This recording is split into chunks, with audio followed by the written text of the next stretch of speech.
Всем привет, с вами Юля, и сегодня я вам покажу, как я сделала такой прекрасный блокнот с щеночком Хаски. Я уже нанесла слой черной акриловой краски, а второй слой покрываю синий, и после высыхания обложка станет темно-синей.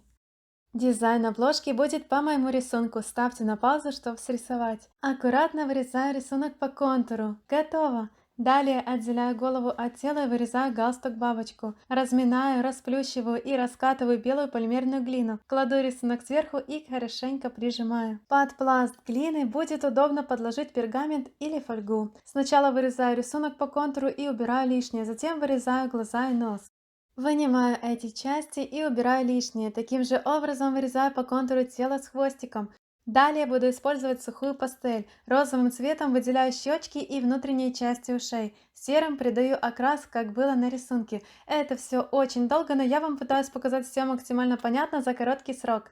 Для галстук бабочки разминаю черную пластику и вырезаю по контуру рисунка.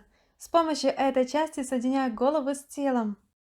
Для глаз я использую темно-синюю полимерную глину под цвет обложки, а для ровной вырезки в качестве каттера использовала колпачок от помады.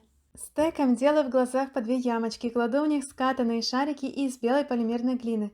Также формирую нос из черной пластики и заполняю это место. Очень тонко скатала глину того же цвета, а аккуратно укладываю и отрезаю лишнее. Из мелких кусочков делаю милые бровки, а отправляю в духовку на 30 минут.